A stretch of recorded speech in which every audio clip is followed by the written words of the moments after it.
Hello students, कैसे हैं sir. जैसा कि अभी अपन ऑनलाइन क्लासेस में पढ़ ही रहे हैं, अपने रेगुलर ऑनलाइन क्लासेस चल ही रही है, तो उसी में अपन साइंस की क्लास भी देख रहे हैं, केमिस्ट्री क्लास भी देख रहे हैं, वो 11th 12th के लिए और 9th 10th के लिए कंटिन्यू हिंदी इंग्लिश सब सब्जेक्ट की क्लास आपके पास जा रही है ना। तो आप घर बैठकर उनको पढ़ रहे होंगे, साथ ही उनकी नोट्स भी बना रहे होंगे। ये सब चीजें बहुत जरूरी है, क्योंकि जब तक आप खुद नहीं पढ़ेंगे तब तक समझ नहीं आएगा कि जो आप तक क्लासेस भेज जा रही है उनका फायदा आपको कितना मिल रहा है। क्योंकि जैसे क्लासरूम में एक टीचर पढ़ाता है, बाकी उस चीज को पढ़ाने के बाद आप कितना पढ़ते हैं ये आप पर निर्भर करता है ना। तो इसलिए कोशिश कीजिए कि आप लोग घर पर बैठ करके भी अच्छे से इस चीज को क्लियर कर सकें और अच्छे से पढ़ सकें, क्योंकि जब तक आप पढ़ेंगे नहीं तब तक अपने को कुछ चीज समझ में भी नहीं आएगी, है ना। तो कोशिश कीजिए कि आप अच्छे से उनको पढ़ें। अब अपन जो 12वीं क्लास है अपनी साइंस, उसका चैप्टर नंबर 2 सॉल्यूशन वो चल रहा था, और अपन भी इसको साथ साथ पढ़ रहे थे विथ नोट्स, है ना। आपने नोट्स बनाए होंगे, उम्मीद यही है, क्योंकि बच्चे रेगुलर देख रहे हैं और उसका फीडबैक भी बहुत अच्छा आ रहा है। इसीलिए कोशिश यही है कि आप लोग घर पे बैठ के पढ़ें और अच्छे से उनके नोट्स भी तैयार करें। इनका बेनिफिट बेटा आपको ये फ्यूचर में भी बहुत अच्छा बेनिफिट मिलेगा। तो अपन जो है 12वीं क्लास की केमिस्ट्री रसायन विज्ञान का अपन सेकंड चैप्टर कंटिन्यू कर रहे थे। उसमें अपने ने पीछे का जो टॉपिक है उसका डिस्कशन किया था, और अपने ने देखा था कि उसके अंदर अपना एक टॉपिक परासरण दाब और विसरण, राइट, आपने पढ़ा होगा। वही टॉपिक अपन ने कंसर्न किया था। उसके बाद में आपने इसके नोट्स भी बना लिए होंगे। आज अपन उसी के आगे अगला टॉपिक डिस्कस करेंगे। ये टॉपिक आपके चैप्टर का लास्ट टॉपिक है, जो है आपके आज प्रकरण में लिखा है असामान्य आणविक द्रव्यमान तथा क्या वांट ऑफ गुणांक, यानी वांट ऑफ कौन था, उसने क्या गुणांक दिया, और असामान्य आणविक द्रव्यमान क्या होते हैं, इसके बारे में भी अपन आज डिस्कस करेंगे। तो ध्यान से पढ़ेंगे, अच्छे से अपनी रफों में वो लेके बैठे, ठीक है। तो चलते हैं, शुरू करते हैं। असामान्य आणविक द्रव्यमान किसे कहते हैं, तो आइए बेटा शुरू करते हैं। असामान्य आणविक द्रव्यमान, असामान्य आणविक द्रव्य, है ना। तो इसकी परिभाषा क्या है और अपन इसको कैसे समझ सकते हैं। जनरली अपन देखते हैं कि अपन एक पात्र लेते हैं और उस पात्र में अपन ने क्या किया, एक तो विलायक डाला हुआ है ना, ये है आपका विलय, और इसी में आपने एक विलय डाल दिया है। क्या डाला है बेटा, विलय, विलय डाल दिया इसके अंदर, विलायक के अंदर। अब यहाँ पर अपन ने देखा कि विलय और विलायक जब मिल जाते हैं तो अपने पास एक वीर्य तैयार हो जाता है। ध्यान करेंगे बच्चे, ध्यान देंगे मैं क्या कहना चाह रही हूँ। विलायक में जब विलय मिल जाता है तो अपने पास सॉल्यूशन तैयार हो जाता है, यानी एक वीर्य तैयार हो जाता है। वीर्य तैयार हो गया। अब वीर्य के बाद अपन चेक करते हैं कि जब भी आप किसी विलायक में विलय डाल रहे हैं तो दो कंडीशन इसकी हो सकती है। ये तो अपने ने सैद्धांतिक रूप से मान लिया कि ये मान सैद्धांतिक है, राइट, सैद्धांतिक है, यानी कि आपने थ्योरेटिकली इसको डिफाइन किया है। अब हमें प्रैक्टिकली यदि देखना हो तो हम लोग क्या करते हैं, जब भी कोई विलय विलायक के अंदर घुलता है तो या तो वो क्या हो जाता है, आयनिक हो जाता है, यानी उसका आयनन हो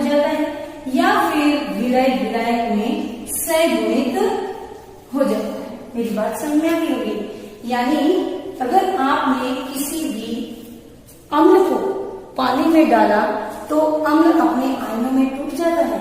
वहीं यदि आप किसी भी बेंजीन को एसिटिक अम्ल में डालेंगे या फिर बेंजीन को किसी अध्रुवीय विलायक में डालेंगे, एल्कोहल में या फिर किसी भी अध्रुवीय विलायक के अंदर डालेंगे तो वो उसके साथ जुड़ जाता है। यानी कि कुछ में तो ऐसा है कि वो सहगुणित हो जाते हैं और कुछ में ऐसा है कि वो आयनित हो जाते हैं, यानी उनका आयन जुड़ जाता है। तो यहाँ पर जब अपन किसी की प्रेक्षित सैद्धांतिक वैल्यू मानते हैं तो वो तो वैल्यू फिक्स होती है, लेकिन प्रेक्षित करने के बाद हम देखते हैं कि जो इस विलयन का मोलर द्रव्यमान था वो मोलर द्रव्यमान वास्तविक है। कैसा है बेटा? वास्तविक। अर्थात और ये क्या है आपका? वास्तविक नहीं है, क्या है? प्रेक्षित है।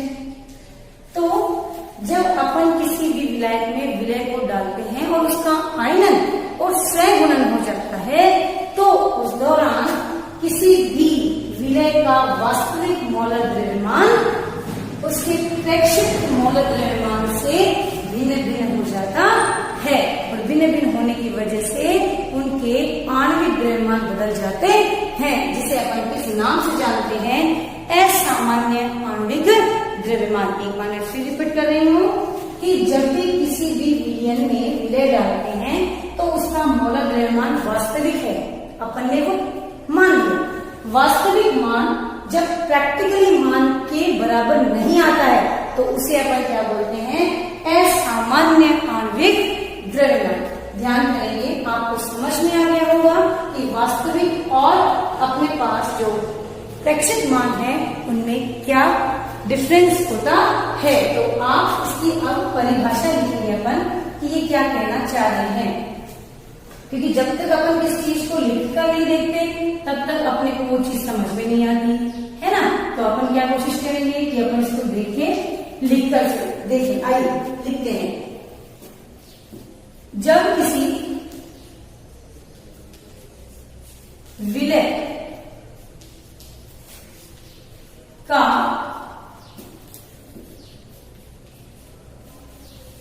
आणविक द्रव्यमान जब किसी विलय को किससे मिलाया जाता है? जब किसी विलय को विलायक में मिलाया जाता है तो विलय के अणु विलायक के अणुओं के साथ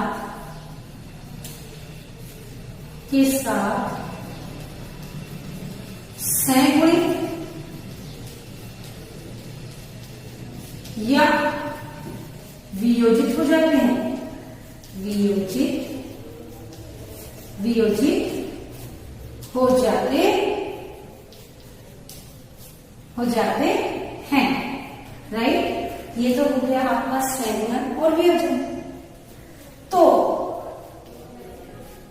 तो क्या होता है? विलय के वास्तविक मोलर द्रव्यमान प्राप्त किए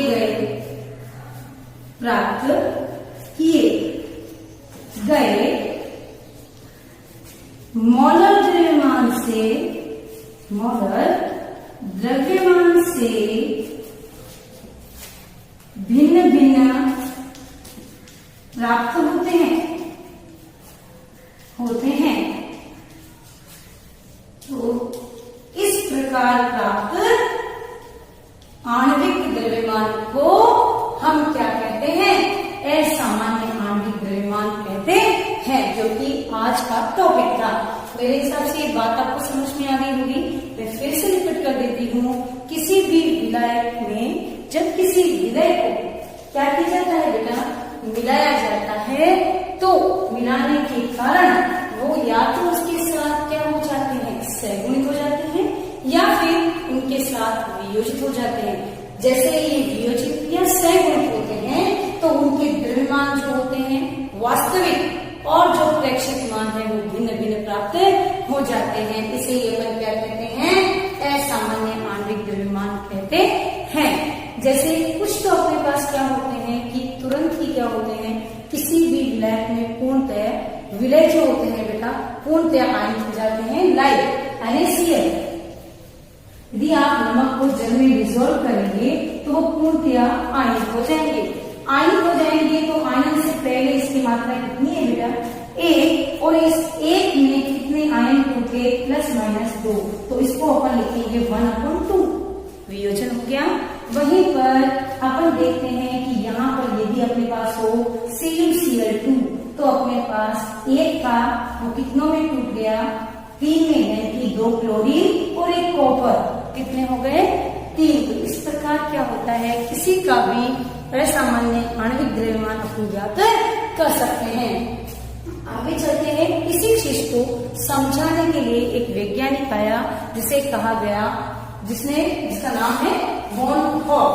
उसने इसका स्क्रीनशॉट ले लें आप, ताकि आपको ये चीज समझ में आ जाए। राइट, चलते हैं आगे। अगला टॉपिक अपना है, इसी को ही आगे बढ़ाया गया है और इसी को आगे बढ़ाते हुए कहा गया है कि जो असामान्य मोलर द्रव्यमान है उसको किसने समझाया, वॉन हॉफ ने समझाया।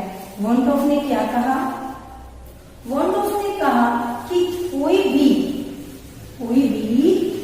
अपने पास विलयन है तो उसके अंदर कोई भी विलय जब अपन ने डाला तो या तो सहगुणित होगा या फिर क्या होगा, वियोजित होगा। तो ये वियोजन और सहगुणन के जो मान है इनके अनुपात को देखा जाए तो वो मान एक स्थायी मान के रूप में प्राप्त होता है। तो ये सब किसने समझाया बेटा, वॉन हॉफ ने समझाया, जिसने नाम दिया वॉन हॉफ गुणांक, यानी कि असामान्य आणविक द्रव्यमान का वॉन हॉफ गुणांक, यानी कि असामान्य आणविक द्रव्यमान को किससे रिप्रेजेंट करेंगे अपन, अब वॉन हॉफ गुणांक के नाम से रिप्रेजेंट करेंगे। तो आइए शुरू करते हैं। वॉन हॉफ क्या कहता है, वॉन हॉफ कहता है कि जब भी अपन किसी की व्याख्या करते हैं, किसी असामान्य आणविक द्रव्यमान की व्याख्या करते हैं तो उसे उसने एक प्रतीक चिन्ह द्वारा प्रदर्शित किया है। यानी किसी विलय का असामान्य आणविक द्रव्यमान, असामान्य आणविक द्रव्यमान जो है उस आणविक द्रव्यमान का जब अपन मान ज्ञात करते हैं या असामान्य आणविक द्रव्यमान की व्याख्या करते हैं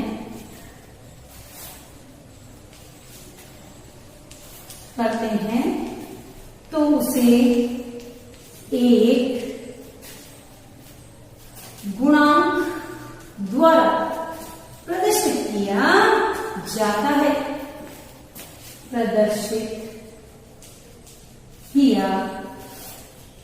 जाता है, राइट। ये किसने बताया, वॉन हॉफ ने बताया। तो नाम क्या दिया, वॉन हॉफ गुणांक। गुणांक से प्रदर्शित करते हैं, गुणांक क्या है आपका, आयोटा, आयोटा दिया, जिसे वॉन हॉफ गुणांक कहते हैं। वॉन हॉफ गुणांक कहते हैं। बात समझ में आ गई होगी। वॉन हॉफ गुणांक कहते हैं। इसे किससे प्रदर्शित करते हैं, आयोटा से प्रदर्शित करते हैं। ये आयोटा का मान जो होता है वो क्या होता है, प्रेक्षित मान व सैद्धांतिक जो मान है उनके अनुपात को प्रदर्शित करता है। यानी इसके अनुसार प्रेक्षित कणों के मान बटा सैद्धांतिक कणों के मान किसके बराबर होते हैं? आयोटा के बराबर होते हैं, यानी वांट ऑफ गुणांक के बराबर होते हैं। तो बात समझ में आ गई होगी कि वांट ऑफ गुणांक क्या है। इसका आप एक स्क्रीनशॉट ले लें ताकि आपको ये बात समझ में आ जाए। आगे चलते हैं, अपन वांट ऑफ गुणांक की तो परिभाषा देख ली, अब वांट ऑफ गुणांक बराबर क्या होता है? तो अपन कहते हैं कि वांट ऑफ गुणांक बराबर आयोटा बराबर क्या?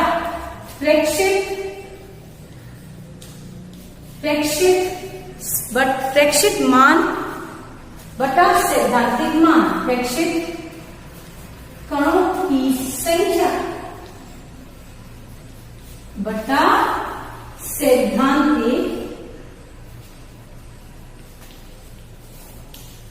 कणों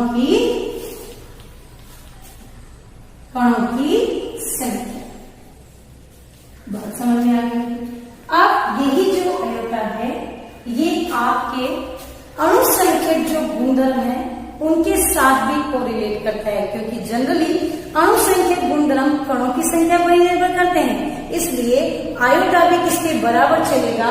अणुसंख्यक गुणधर्म, यानी वास्तव में आपेक्षिक अवनमन, फिर क्वथनांक, उन्नयन, हिमांक, अवनमन, लास्ट टॉपिक था अपना परासरण दाब। तो यहाँ पर ये सब चीजें अपन लिखेंगे क्या बेटा? अपने पास डेल पी प्रेक्षित मान बटा डेल पी सैद्धांतिक मान बराबर इसके अपने पास क्वथनांक, उन्नयन, डेल टी बी प्रेक्षित बटा सैद्धांतिक, राइट।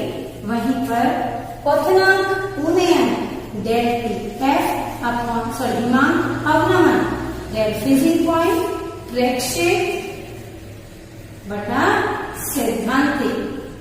बात समझ में आ गई होगी। वहीं आगे चले तो अपने पास परासरण दाब डेल पाई बटा डेल पाई, परासरण दाब में अंतर क्या आएगा? प्रेक्षित बटा सैद्धांतिक।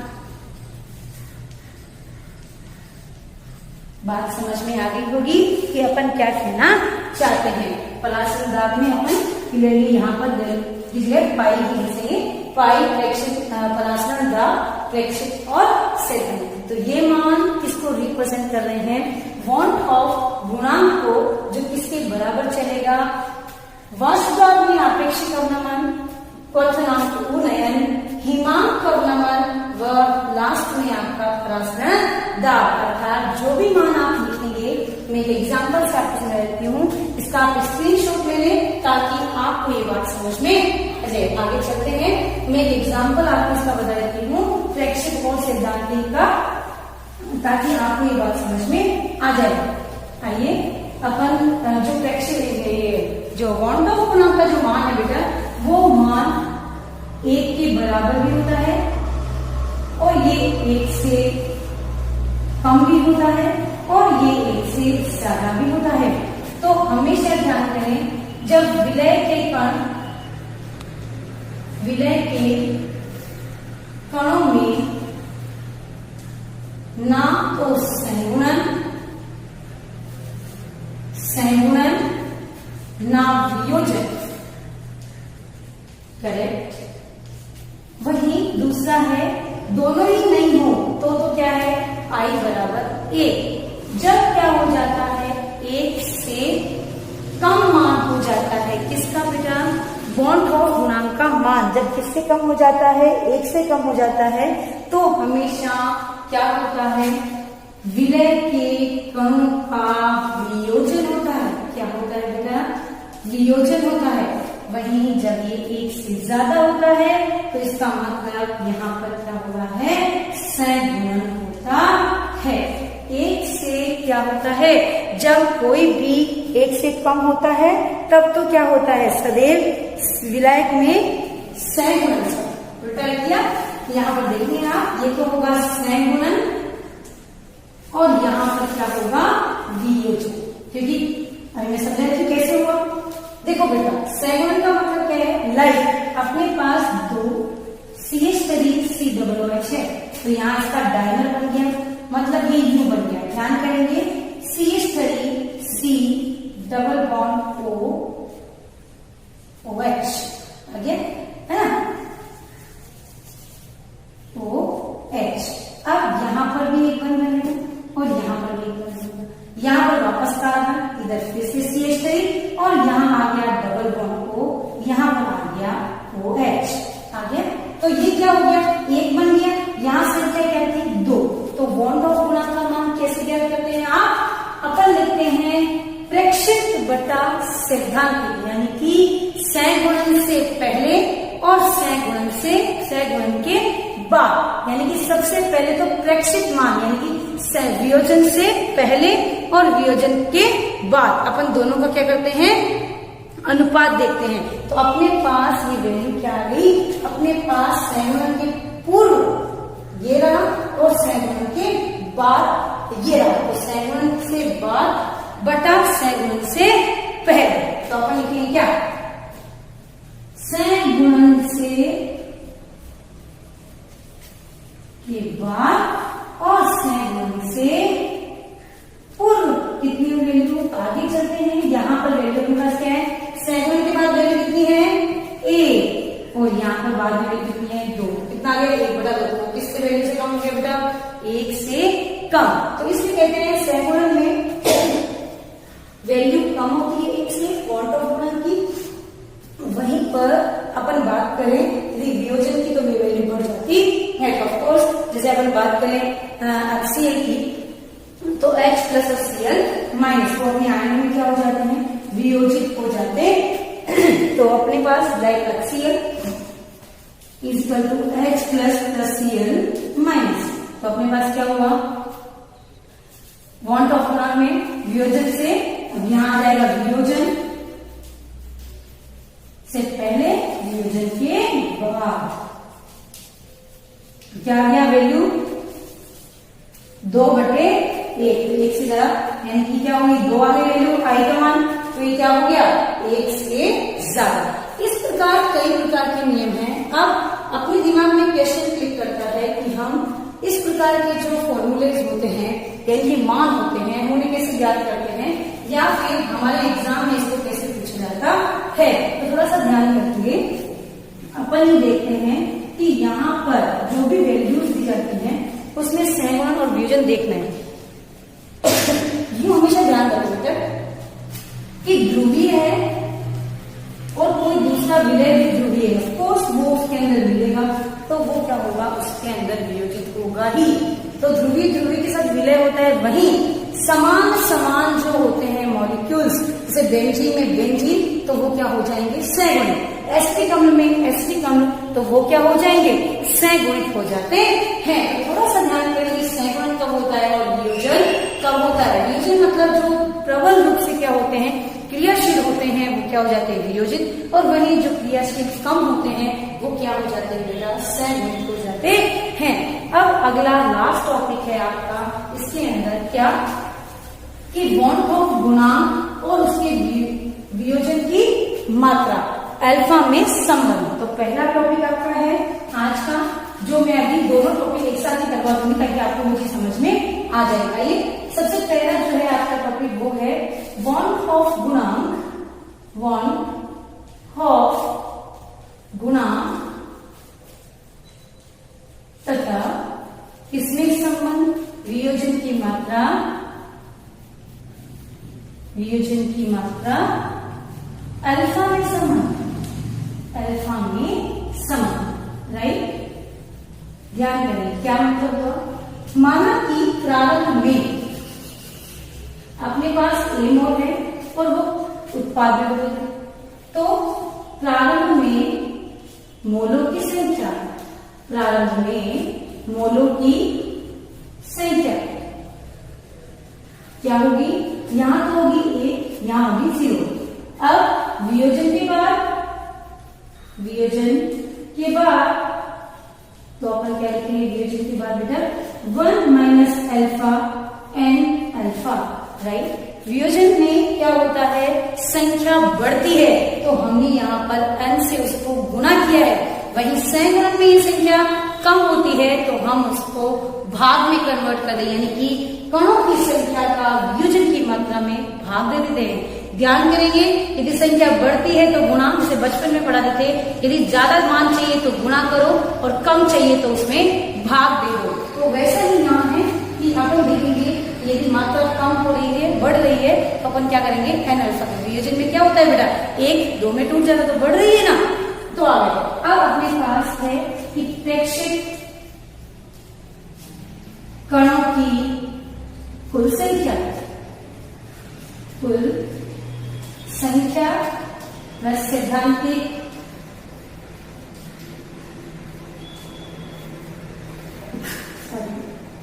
मान। तो अपने पास क्या आ गया, यहाँ पर 1 minus alpha plus N alpha तथा सैद्धांतिक मान क्या होता है, हमेशा अपने पास एक ही होता है। सहगुणन होगा तो डबल हो जाएगा, वियोजन होगा तो 1 ही 2 में टूट जाएगा। तो यहाँ पर सैद्धांतिक को ये मान आ गया। तो अब अपन क्या करते हैं, अपने को पता है कि इस वैल्यू को क्या करना है, अपने को किसमें लिखना है, वॉन्ट ऑफ गुणांक के मान में लिखना है। तो वॉन्ट ऑफ गुणांक क्या कहता है, 1 माइनस प्रेक्षित मान बटा सैद्धांतिक, 1 minus alpha plus N alpha upon 1। बात समझ में आ गई होगी। सेकंड क्वेश्चन में यहाँ चलते हैं, आई बराबर अपने पास क्या आ गया बेटा, एक को हटा दो, 1 minus alpha plus N alpha, इस एक को इस तरफ ले जाइए, iota minus 1 is equal to alpha n alpha, minus वाले को इस तरफ ले जाइए, अल्फा आ गया, iota minus 1 is equal to n alpha, alpha common आ गया, एन माइनस 1। अल्फा की वैल्यू यदि आपको ज्ञात करनी है तो अल्फा बराबर हो जाएगा iota minus 1 upon N minus 1। ये है आपका कौन सा मान बेटा, वियोजन की मात्रा व वॉन्ट ऑफ गुणांक में संबंध। तो आप इस तरह से इस वैल्यू को डिफाइन कर सकते हैं। थोड़ा सा ध्यान करेंगे ताकि आपको ये चीज समझ में आ जाए। इसका आप स्क्रीनशॉट ले लीजिए ताकि आप क्लियर हो जाए। आगे चलते हैं, इसी को ही अपने को आगे बढ़ाना है। अपन इसको थोड़ा सा चेंज करेंगे आगे ताकि अपने को समझ में आ जाए कि वियोजन की मात्रा की जगह सहगुणन होता है तो क्या होता है, सहगुणन की मात्रा। यहाँ आ जाइए आप, सहगुणन की मात्रा, राइट।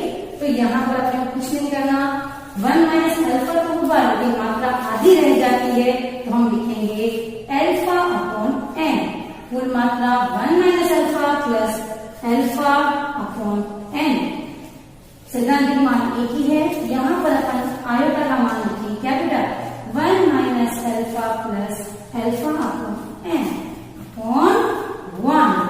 आइए यहाँ पर शुरू करते हैं। अपने पास आयोटा बराबर 1 minus alpha plus alpha upon N. तो ये वैल्यू जब आगे बढ़ेगी तो इस वैल्यू का मान रहेगा क्या, अपने पास यही आई इधर ले गए, iota minus 1 alpha, alpha upon N minus alpha. अपने पास ये वैल्यू आएगी, अपन ने लिया एन और यहाँ पर करके दिखाया एन की वैल्यू यहाँ अल्फा, यहाँ पर 1 माइनस क्या लिख दिया एन अल्फा। समझ में आ गया होगा।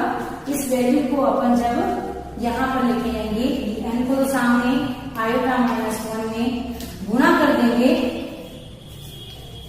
तो यहाँ बचेगा क्या बेटा, alpha minus N alpha, alpha common लेंगे, वैल्यू आएगी 1 माइनस एन और यहाँ सामने लिखा जाएगा एन क्या, आयोटा माइनस 1 आ गया। अब अल्फा की वैल्यू को यदि आपको निकालना है तो वैल्यू क्या आएगी आपकी, N iota minus 1 upon 1 minus N. बात समझ में आ गई होगी। यहाँ पर मैं क्लियरली लिख देती हूँ एक बार फिर से, अल्फा बराबर iota N iota minus 1 upon 1 minus N. ये वैल्यू आ गई आपकी किसकी बेटा, अल्फा की, किसके लिए, सहगुणन के लिए। इस प्रकार आज अपना सेकंड जो चैप्टर है वो क्लियर हो चुका है। तो ध्यान से अच्छे से इसके नोट्स बनाएंगे, इसका एक स्क्रीनशॉट आप ले लेंगे ताकि आपको ये बात समझ में आ जाए। अच्छे से इसको रीड करेंगे, इसके नोट्स बनाएंगे। नोट्स ऐसा है कि आप बोर्ड से ही बनाएं तो ज्यादा इजी होगा, क्योंकि आपको जो चीज बोर्ड पे समझाई जा रही है वो ज्यादा समझ में आती है या कि अपन कहीं से नोट्स उतारें। तो इसकी जो चीज बोर्ड पे करवाई जा रही है उसी को आप अपने नोट्स में उतारिए ताकि आपको वो चीज वापस समझ में आ जाए। तो कोशिश कीजिए कि आप घर पे इन चीजों को वापस रिवाइज करें। आपके 2 चैप्टर्स बेटा कंप्लीट हो चुके हैं, तो इन दोनों चैप्टर्स को अच्छे से रीड कीजिए। जो समझ में नहीं आता है कमेंट बॉक्स में लिखिए, आपको हम उसका समाधान भी बताएंगे।